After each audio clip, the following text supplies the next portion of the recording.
All right, good morning, everybody. Our first speaker today is the Minister responsible for Youth Development and Sports in St. Lucia, the Honorable Kenson Casimir.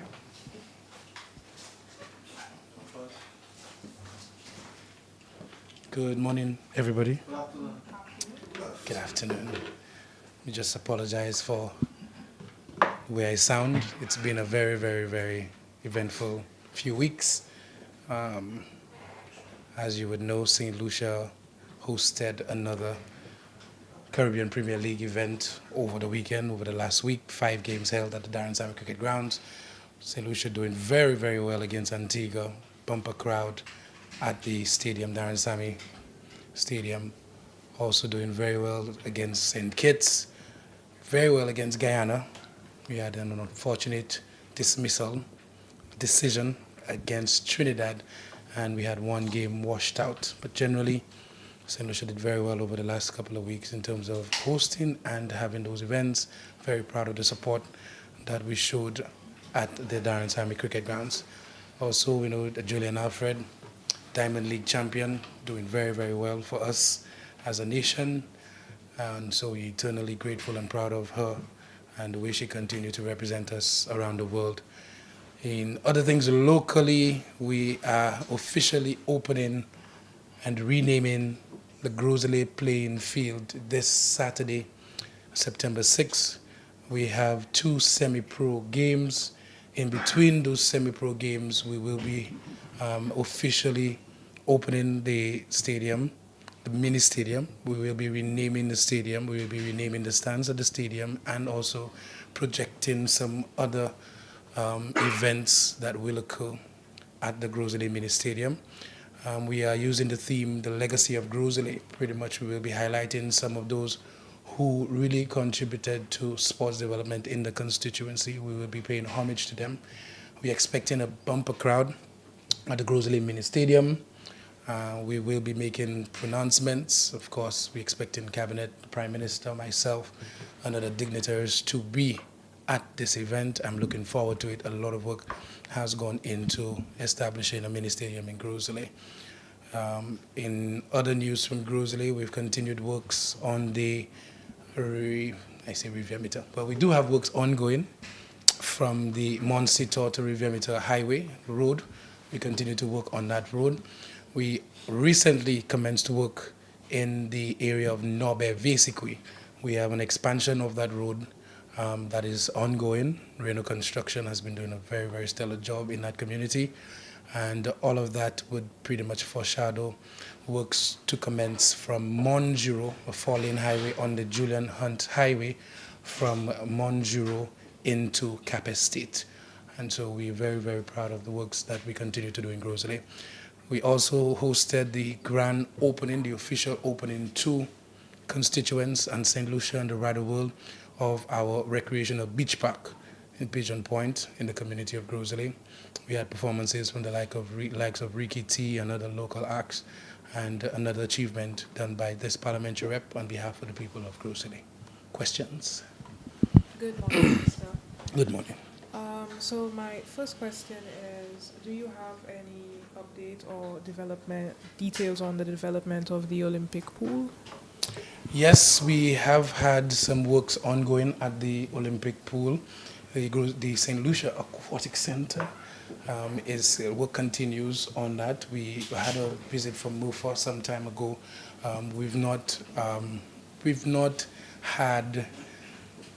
had the expansion of work that I would have expected, but we've continued to engage the contractor. The National Lodges Authority is obviously in charge of the supervision of these works. We currently have work ongoing. If you pass near the facility, you would see work on the foundation of the 50-meter pool. We're expecting by the end of September, we have a lot of people going to school right now, so semester is in my mind.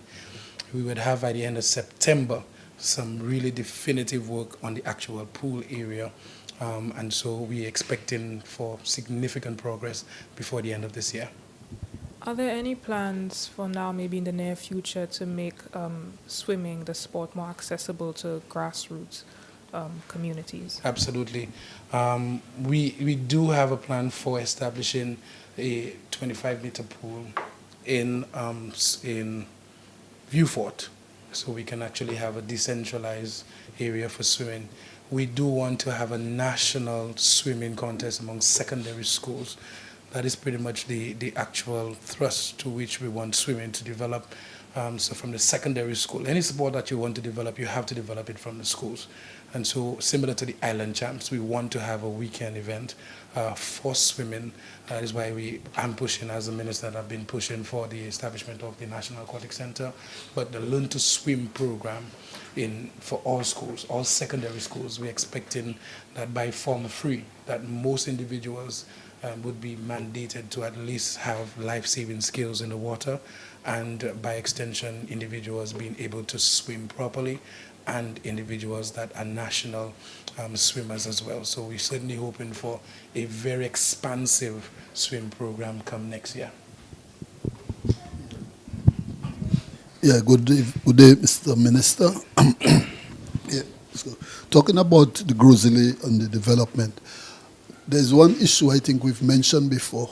And now that the community is expanding, you have the beach facility, the mini stadium, this Friday night especially, but the traffic management, that is an issue that has been, I think, not much concern, but the bus drivers especially still haven't got a proper, busing area or bus stop, and then on a Friday night you find vehicles are parked all over the place. Bus drivers themselves cannot get in and out of Groseley. Mm-hmm. There's also an area by the seaside, I think, Iriba, and there's a fish thing, and people driving all around. I nearly got myself in trouble with a guy last time because I was speaking about it. Groseley to me is not a place that people should be driving all over every street in Groseley, especially on a Friday or on an activity. Is there any plan in place to address this issue? Because we know traffic management is an issue there. You get people who sometimes, imbibed with drink, and in the street you cannot have vehicles and people. Is that an issue, seeing that the development is widening now in Groseley? I appreciate the question, because the question indicates that Groseley is currently a bustling and thriving area of commercial activities. And if you remember Friday night from 20 years ago, it was just the main street, Dofair Street. But Friday night has really expanded, especially to the right coming in of Bay Street all the way to, now we've actually opened a beach park, and so we're expecting even more activities along the shores. The fact of the matter is we continue to have conversations with the police in terms of traffic management. I must say congratulations to the Groseley Police. They've worked tremendously over the last year in terms of, we've seen significant improvement in terms of protecting individuals who come to Friday night, so they've put in the extra effort. The fact of the matter is this government took the position of ensuring that we have a northern divisional headquarters. And it's not just a police station. We always say the Groseley Police Station because that's how we'll affectionately know it, especially Jacques Groseley people. But with a northern divisional headquarters, we will have traffic as part of the mandate of policing in Groseley. That is why it's a headquarters. So you have traffic, you have homicide, you have, certain sections. We've given priority to different dynamics. And so we're certainly expecting that upon completion, we will have all the dynamics of a traffic management aspect of policing in Groseley that will be properly, we're given the proper mandate in terms of ensuring that traffic management is done through all aspects of Groseley, and ensuring that we have the manpower for policing in Groseley. You made mention of a bus stop for Groseley. We've been having discussion on a proper area for actually bringing in tourists, bringing in passengers, dropping them off, other than what we currently have. We have been having discussion on where that could be. We do not have an actual final answer as we speak, but we're certainly working with the patrons. We're certainly working with the police. And as you'd appreciate, a number of vendors continue to sprout up. A number of persons turning their homes right now into bars, turning their homes into smaller restaurants, providing food. And so with that, we have a higher number of people coming in. And so we do not want to discourage enterprise, but we must find a balance to ensure that we have proper traffic management, proper flow through the community, and most importantly, the actual protection of individuals who come to Grocery Friday night. But as we speak, we have more and more people getting involved in enterprise, and it's something that we're hoping as soon as we've established that traffic department with the Royal St. Lucia Police Force through the divisional headquarters, we'd have a more thorough and robust plan to deal with traffic management for the constituency of Grocery. Yeah, and just quickly, briefly, the Northern Division, how is the work progressing along those lines? The work is progressing very well. I'm certainly hoping that at some point, at least one of the aspects of the headquarters would be opened up as we await the other areas. As you would see, this is not an ordinary police station. We are talking about multipurpose courts for recreation for police. We're talking about holding cells. We're talking about courtrooms. We're talking about, as I just spoke, different sections, including traffic, homicide, investigations. And so it's a really, really extensive and modern police station that is for the bustling population in the north. And so we've seen the progress. Obviously, when you're dealing with policing, you need comfort. You need to have dormitories that are comfortable for the police. And so all of that has been inputted in this venue. And we're certainly hoping that very, very soon. We do not want to rush. I personally am rushing them and asking them, when are we finishing, when are we finishing? But we want something really solid for the police. They deserve it. They've been left without a proper home for so long, and we're certainly hoping that by end of year into next year that we have something complete in totality. But we're certainly hoping very soon at least one aspect of the police station can be opened. Just final question for me, Mr. Minister. What will the Grocery Mini Stadium be renamed? I invite all of the media to come on Saturday from about 7 p.m.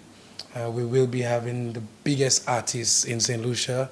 We're talking about Ricky T, Keisha K, we're talking about Ezra, we're talking about Imran Nudi, we're talking about the best soca artists and some of the other musical icons to actually serenade every single patron. We will be having pan time, we will be having so many activities, and there is no way I can let that cat out of the bag. It's somebody who is from the community, who's contributed to sports development in the constituency, and it won't just be one individual. There will be other individuals recognized for their stellar performances in St. Lucia, in the region, and the world, and we certainly won't be doing just the stadium, the street that we currently call Conchel Drive in Grosley, which many people don't know why it's named Conchel Drive, and I don't know anybody named Conchel doing anything for sports development in Grosley, will be renamed as well. We have the stands that we've just developed. We have other stands that will be coming in the future. And so it's really a chance and an opportunity to celebrate the legacy of sports in Grosley. And I can tell you that people have been craving this for more than 30 years. They've been craving this sort of recognition, this sort of pride in sports, because Grosley has a very rich sports culture and history. And finally, they will be recognized come Saturday. You are invited. Thank you all. Any other questions? Mr. Ware voice. Right, good question. Ask him what he did yesterday. I am sitting in for Melissa Paul, who is currently on well-deserved vacation leave. And my name is Kirby Allen. Our next speaker is the Honorable Richard Frederick, the Minister with responsibility for housing and local government. He has a few announcements to make. Minister? Morning, everybody. Morning.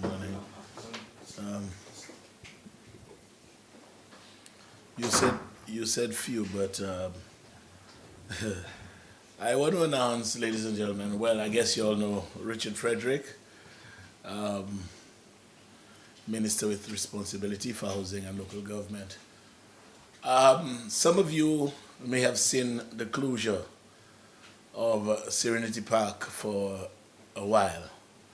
Unfortunately, we were not able to open for Carnival because the infrastructural works were yet to be completed. But I am pleased to announce that Serenity Park is back on track. A refurbished facility to which we have added a new amphitheater for the performing arts. We have changing rooms for male and female. We have vending booths for other persons who are interested in ensuring that they secure a spot to sell at Serenity Park, to vend at Serenity Park. And of course, we also have a changed fountain. You see, when a facility is built initially, it may have teething problems that one did not envisage during operations. And what we realize is that the crowds that converge on Serenity Park really were, an injustice was being done to them in terms of not having enough space because the fountain took too much space. And so a decision was made. We actually closed down on the fountain. I could tell you now it's more aesthetically pleasing, and we have changed it. There are seats around it, and the grand opening will be on Friday, this Friday at 3 p.m. I'm very pleased with the final product. I am pleased at the quality of work the contractor has delivered to the government and people of this country, and I'm hoping that the park, a number of organizations called me, the banks called me, the older folk called me. I've received a number of calls because, as the name suggests, it's a really serene area, a place for reflection, for, you do all your personal thinking and whatever within that area, right next to a fountain. It makes a very good environment for that purpose. So I've been receiving a lot of calls, and so I felt the compunction to at least publicly inform those persons who were looking forward to the reopening of Serenity Park that will be done on Friday at 3 p.m. And like I said, we have added an amphitheater, we have added changing rooms for male and female, we have added vending booths, and we have changed the fountain, and we have added seats, to that general area. So it is, like I said, more aesthetically pleasing, and I do know that persons will want to converge on it as soon as we open on Friday. Good afternoon, Minister. Yes. Do you have an update on the vending caravans at George V Park? Yes, I do. Okay, the vending caravans, we have taken the decision to do list to own. This is a government that puts the interests of persons first, and I believe in people's empowerment.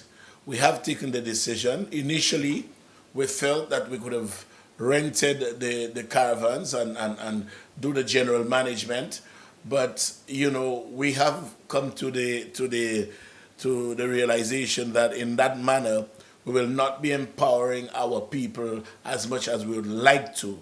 So what we are going to do, and we will have a press release pretty soon and probably invite the media to the launch of that. We will do rent to own, where we list to you for a certain period, after which we transfer to you for $1. So that will be the arrangement, and St. Lucians, who will pay rent for those caravans, will pay rent for a period of time, after which, as long as all payments are completed, all payments are made on time, and other contractual obligations are discharged with perfection, you will get title to your caravan absolutely free once you have paid your rent for a defined period of time. Yes, Mr. Minister, you speak about the busyness in Castries now. Busy streets and Castries is busy. caravans. What is the status with the, how we call them, the parking meters? It was something that The parking meters, you see, sometimes, and like I said, when you inherit a project that is not your own, mind you, I believe in continuity. Governance is a concept that does not start and stop with a change of administration. If that happens, it just means that the electorate will be shortchanging them. And if one government continues where another government leaves off, as long as it's for the public good and there is no cost overrun. But this thing came with tremendous difficulty. There are about 3 or 4 contracts governing the operation of the meters. There is a profit-sharing agreement, I can tell you, that is still yet to be regularized because one party is saying, no, they promised us that amount of money, versus the other party saying, no, this is not how it is. And I can tell you, up to a week before elections, there were letters exchanging hands as it relates to the operation and profit sharing of the parking meters. When eventually we decided that, look, we are proceeding, I can tell you quite a bit of what was supposed to have been parts of the parking meters just went, we don't know where they went to. At customs, we had to dig and dig, bits and pieces were found, but it came with tremendous difficulty. And I could tell you it's something that I'm looking forward to. I've asked our people, should that one not pan out, let us proceed alternatively, because I think we do need parking meters. There are people who would be compliant. There are people who are willing to pay as long as they can park in peace. So it's not a situation where we are against this kind of facility. We are for it, but it must be ruled out in a manner that is almost seamless and brings no headache to either the investors or us as a government or even the patrons of the parking meters. And that is what the difficulty is. And still on the traffic issue, we know we've been having words. It's a long-term solution or something that needs to be remembered is the bus terminal, the busing. I know the Judge the Fifth Park was Emark one time. There was once the Viewfort area. What is the position with making better I don't traffic? want to. I don't want to say too much now, but I can tell you that a central bus terminal is on the cards of this government. Without even delving into cabinet discussions, because I'm not at liberty to, but I could tell you it is something that has been embraced unanimously, that we need a central bus terminal, basically to obviate the need for all those minibuses to be packed on the streets, creating extreme traffic difficulty, unnecessary congestion, and of course, hindering pedestrians as they go to and fro. So that is on the cards. I think the drawing is prepared, but what I can assure you, I don't want to speak from a standpoint of a time frame, but this Philip Joseph Pierre-led administration will see a bus terminal being built in the city not too long from now.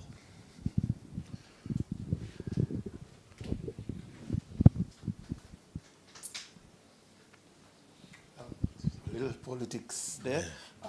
The man pick up a phone to ask me a question. Yeah, man. You swear I see come here. Yes, folks. Okay. Mr. Ruffler is saying that St. Lucian should wait for a UWP government before applying for a US visa because of St. Lucian's getting rejected in higher numbers under SLP. I'll say one thing. I am sure you remember the old saying, a promise that was made before the elections, that if you elect me, St. Lucians will not need a visa to go to the United States. You see, the sad thing is, when the Americans dictate and rule out their own policy measures, we are but a small fry in terms of the global apparatus. So America will do what is in America's best interest. And you cannot blame America for that. I've been hearing there are loads of countries the Americans believe are not friendly or may just not, maybe a threat to their national policies, whatever. It is up to America to do what's right for America. The sad reality is we may just happen to feel the ramifications, the adversarial ramifications of a policy that America rules out for America's sake. And I cannot fault President Trump. I cannot fault America if America believes that what we are doing is in our best interest. So I don't understand how Sarah Flood could make a statement like that. When you see those kinds of blanket statements, not substantiated by data, give me data and tell me that in 2017, 2018, there were a total of X applications, X were granted, X were rejected. You see, when some of those politicians speak, they play on the gullibility and the mental vulnerability of our people, and that's a fact. Because look, folks, one of the things, I don't blame anybody for crime. And one murder, in my view, is already too many. But when we talk about crime, and we saw the biggest surge in crime by 100% was under the last government. In 2016, we had 30 or 31 homicides. At the end of 2017, it was 60. I'm not saying there isn't a gradual increase, but the greatest surge, the most potent development in that regard is under the United Workers' Party, 100% increase. So if you have solutions, and you believe you have the solutions now, the question is, what prevented you from rolling out those solutions then? So we all, some of those people, they just spew a lot of, I wouldn't say garbage, but they spew, they make utterances that cannot be substantiated with data or with anything else. And all they do is, when they spew it, they play on the emotions of our people. They want to cause anxiety. They want to cause fear in the hopes that that will be the pathway to victory. But no, we control our borders. We do what we can down here for the interests of our people. They will never tell you that the economy grew for 4 consecutive years by over 3%. They will never tell you we have our lowest unemployment rate on record. They will never tell you NIC is now collecting the most contributions in its history. They will not tell you those things, but they will seek to burn down St. Lucia, burn a house, just to rule over the ashes. But I can say this, I do know, I feel it, people I converse with, people, of course some people will tell you what you want to hear, but generally you go to places and then the degree of acceptability, the embrace that you receive, the warmth that exudes from those persons in whose environment you find yourself or in whose company you find yourself. Obviously, the government is getting a nod of approval for all the works that it is doing. They tell me we have the youth economy, and the guys are saying that they will stop the youth economy. That is ridiculous. We have young men now. There is one young man I know as a result of the youth economy now employs 20 people. You're telling me you're going to stop that and take the money to do what? To give DSH, to give T.O.R. King, to give this one. It's just really nonsensical. And, Sarah Flood should have known better to talk about if you want visa, vote for UNIT. They need to come better than that. We've heard all of that. We've heard the grand charging. We've heard all of those things. Tell them will and come again. Good afternoon again, Minister.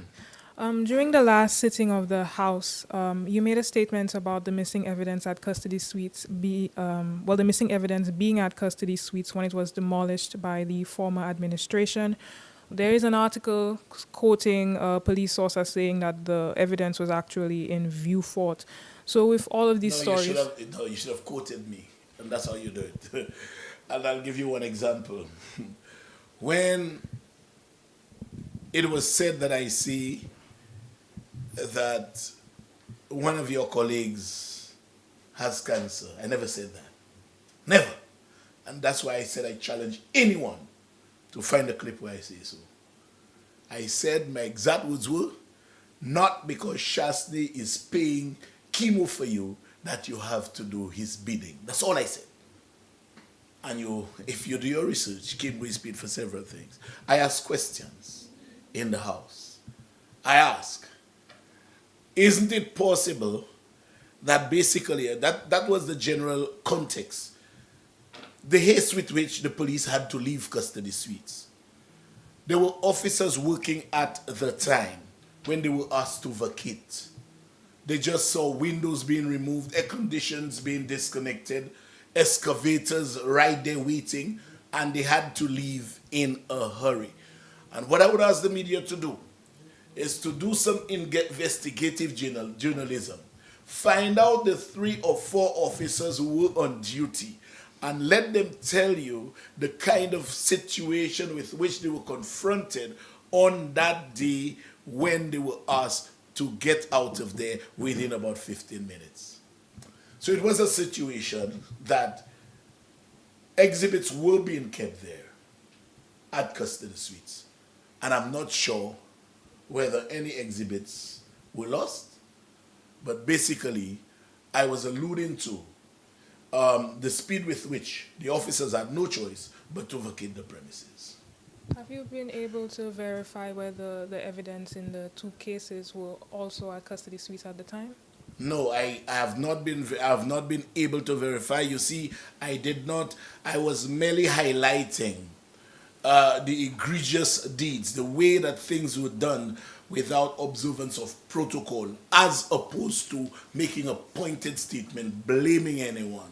Because if we are asked to vacate here now, within 3 minutes, rest assured, none of you can take all your belongings or things, or even if they ask for an empty room, things will be left behind, given the short time within which we are asked to vacate. And that was the context in which I alluded to the demolition of custody suites. Final question for me, Mr. Minister. You have been accused by the opposition and other members of the public of using your show as a platform to attack citizens. What do you say to this? I will not answer that, because you see, I've told journalists that what they must not do is take propaganda and make it newsworthy. And I'm not prepared here to stand as a minister of government and to answer any question that bases the foundation is propaganda and make it newsworthy. So I'm not going to get into that. Any other questions?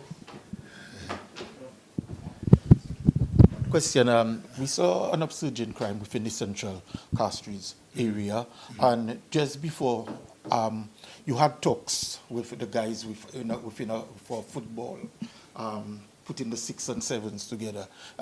Will that be done basically to Quell the situation. That's it.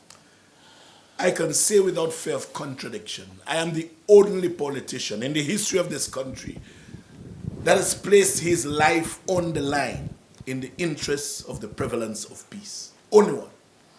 I have actually brought them together and have stood between them, and I knew what I was surrounded by. I stood there, probably my face showed bravery, but I prayed whilst this was happening, because the slightest of incidents can cause war that would result in fatalities. I have tried, I continue trying. I've had the Peace and Love football competition after I brought the gangs together, brought them together, Peace and Love football competition. If you'll remember, in 2007, I became minister in 2006. 2007, the homicides had gone down to about 12.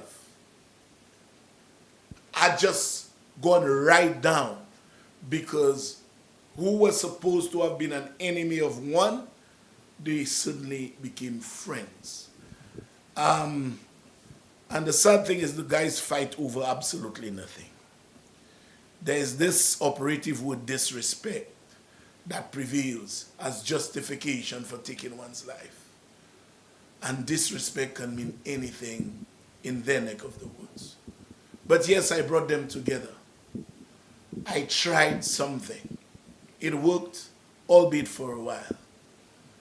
But you see, sometimes when there are other considerations and other influences, so you may work hard to build a hole, and somebody comes with a backhoe and just cover that same hole that you worked hard to build or to dig manually. I will keep on trying. I will keep on doing whatever I can. Unfortunately, and I spoke of it in Parliament, that Saturday, one of the guys, the guy who was killed right there by the taxi stand, I had conversation with him. I told him I would prefer them not lime in there. I'm not against them, but don't lime there, because the reality is they are putting innocent people's lives at risk. And so said, so done. He was unfortunately killed there. And a lady who has absolutely nothing to do with the prevalence of the animosity, she got shot. I put up a no loitering sign there. I had police, there was a fixation of police officers there. That is the extent to which I've gone. I really don't sit idly by. But when there are politicians and their immediate relations are involved in the criminal activity and they don't come out and call on their relations, it tells you, even in the prevalence of crime, there is utmost hypocrisy. Okay, good day. Today I want to share with you a very important decision that was taken by the Cabinet of Ministers, and that has to do with the Crisis Center. Now, the Crisis Center has been in existence for a very long time, and to a large extent, the services offered was basically on a voluntary basis. They actually got more or less like a donation to house them, where a good Samaritan actually gave them the space to operate. However, the time came where the owner of the space required the space, and therefore they had to vacate that space.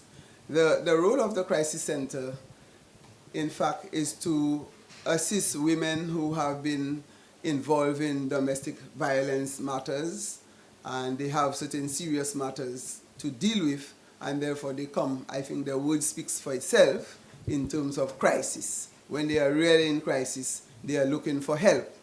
And therefore, the Crisis Center would attend to the families, attend to the women who are affected.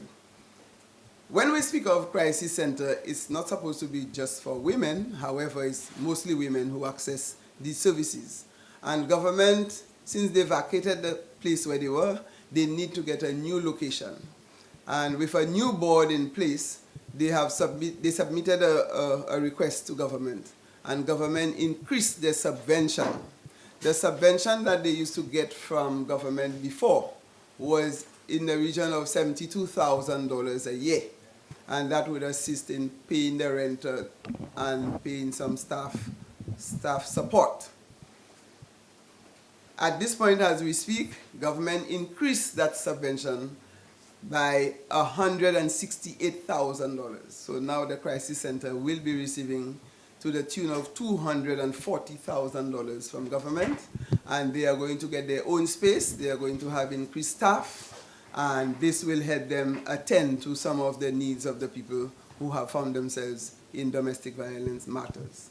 So I felt it's something that it is a big achievement for us, and this is how the government of St. Lucia shows its support for especially women who have been involved in situations that are challenging and they are looking for support. So that's a big contribution from the government. In addition to the Crisis Center, we have just established a transition committee for the Women's Support Center. The Women's Support Center is an unknown location for women who have been involved in domestic violence in the home. And sometimes they have their children involved, and they have to get a safe place to ensure that the perpetrator is not able to access them and continue to abuse them. The place actually provides a kind of environment like a home, so they actually stay there. They can go to work and come back to that location. The children can go to school, but their perpetrator must not know where they are located. And that has to be done in terms of the support until the situation has been addressed, whether legally or otherwise. And we actually did a review of the Women's Support Center that is completed. And that review recommended that we have a transition committee that will transit that Women's Support Center to either an organization or a business, and it has to be registered. The employees of the Women's Support Center actually approached the Department of Public Service, represented by the union. They are represented by the CSA, indicating that there are certain conditions that they were dissatisfied with, only to find out that this Women's Support Center should have been a private entity. It's not a government entity. Government would just give them a subvention every year to allow them to function. The building where they operate belongs to government, but they are not under the direct jurisdiction of the government. So with that transition, the recommendation coming out of the review is stating that we need to make them a separate organization and not a government department. And they are given 6 months within which to make that transition, and we look forward to seeing the success. Representatives of that transition committee would comprise Director of Gender Affairs, the Permanent Secretary of the Department of Gender. We have representative of the police. We have representatives of the trade union that represent the employees, the Attorney General's chambers, and experts on gender-based violence. All these persons will form the director of the center itself. These persons will form that transition committee, and they are supposed to deliver within 6 months. Good afternoon, Minister. Shifting gears a bit to your constituency, we saw it was announced last week that Mr. Estefan will be running for your seat. My question is, what led to that decision? And after your time in office, what advice do you have for Mr. Estefan going forward? Okay, I am still awaiting the official correspondence on that matter. I was informed through a very short message, so I'm waiting for the official correspondence on that matter. When I get the official correspondence, I will respond accordingly. But as I said, the Labour Party has its process of selecting candidates. I am not the one that dictates that. And whatever the party agrees to, I have no objection to that. Because I went through that process before when I became a candidate. So I'm fully aware of the process. Okay. My question is a follow-up question to hers. The opposition is also criticizing the changes of candidates by the sitting government. As such, it is a sign of failure. Can you tell us the benefits of changes in candidacy and how this is good for the democracy? I don't think I'm in a position to talk about the benefits. Whoever is involved in the changes, they would know the criteria used for the changes, and they would be in a better position to explain what benefits are to be derived from that process.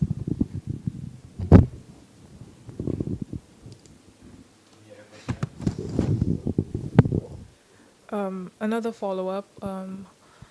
Again, what advice do you have for any other young person who wants to come into politics? Okay, I think I spoke some time back about advice for women who wanted to participate in politics. But it could be a woman, it could be a man. Anybody who decides to go into politics, my advice to that person is, one, you need to be genuine and sincere. You must be concerned about the welfare of the people. And it is one where once you see you are not genuine and sincere, the people can actually pick that up very, very early. And you may find yourself in trouble. You must be prepared to make sacrifices. If you are not prepared to make sacrifices, I don't think politics is the best place for you.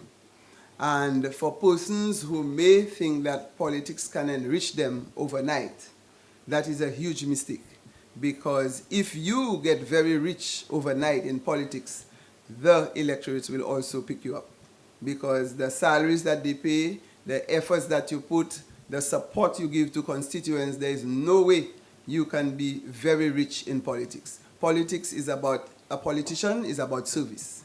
And if you are not willing to make sacrifices, you are not willing to be able to give services, then it does not make sense going into politics, because you will still be, you will soon be called upon as to not being genuine and not being sincere.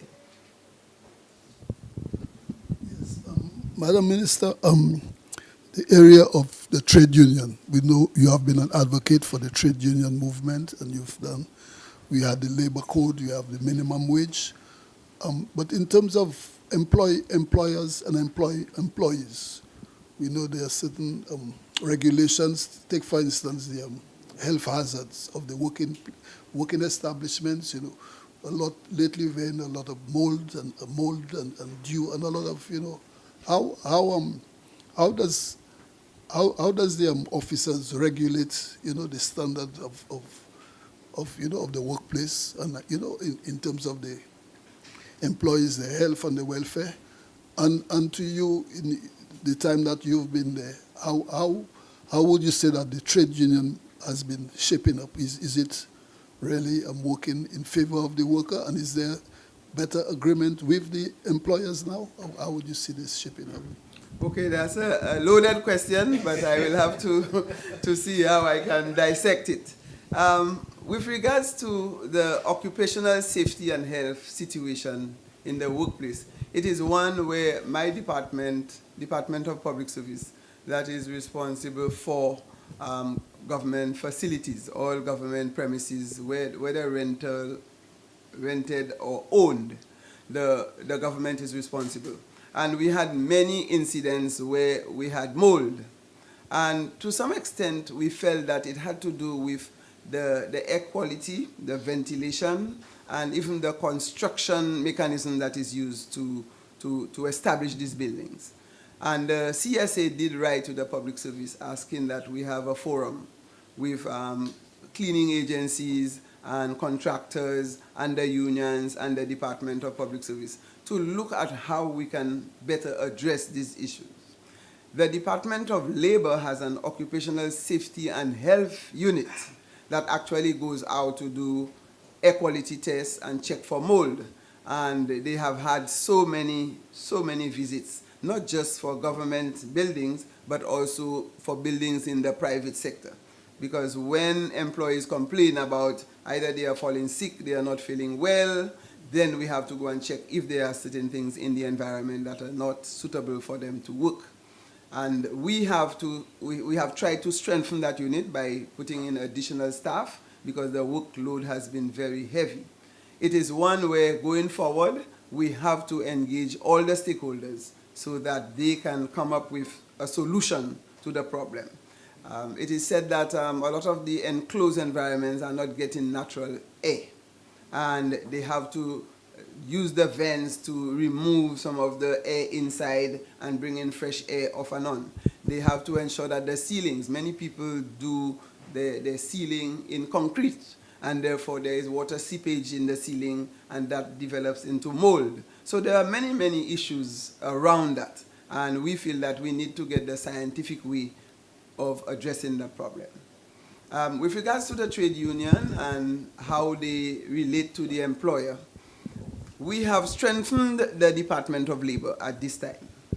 The Prime Minister did appoint a permanent secretary to the Department of Labor. We have established the Labor Tribunal. There was a backlog of cases at the Labor Tribunal. And with that, we expect that employee-employer relations will get greater attention. We have also tried to increase the staffing at the Department of Labor. And recently, we ratified 2 important ILO conventions, which deals with the Occupational Safety and Health Convention, and the other one dealing with minimum age for work. St. Lucia had never ratified these 2 conventions. And after the ratification of these two conventions, St. Lucia now has become the second country in the Caribbean that has ratified all the 10 fundamental conventions of the ILO. And what we have to do now is to report to the ILO as to how we intend or how we have been implementing these conventions. So basically, we are in the process now. This week, we will be looking at what we call the establishment of a tripartite committee. And that tripartite committee includes the employer, the employee, and government. And you cannot attend an ILO convention unless you are properly constituted, which is the tripartite. You must have the union, you must have the employer, and you must have the government present. And recently, in June, we went to the ILO convention in Geneva, and we were well constituted, where we had representatives of the trade unions, we had representatives of the employers, and government was present. And that has to be financed by the government. The government must come in with its well-constituted committee. So that will minimize what we call friction among government, trade unions, and the employer. And if employers and trade unions and government can come to look at issues that are affecting workers, issues that are affecting employers, issues that are affecting government, we will actually go into the preventative mode rather than the cure and try to resolve matters after it has escalated into a crisis. So with that dialogue among the tripartite grouping, we are going to minimize conflict as we move forward. So it is a very good step in the right direction where we are going to create dialogue, because in the past, every time it's a strike, it's a seek out, it's always, and then we have a lot of loss of productivity on the job. So I see there's some light at the end of the tunnel in that direction. Thank you. Any other questions? All right, thank you very much.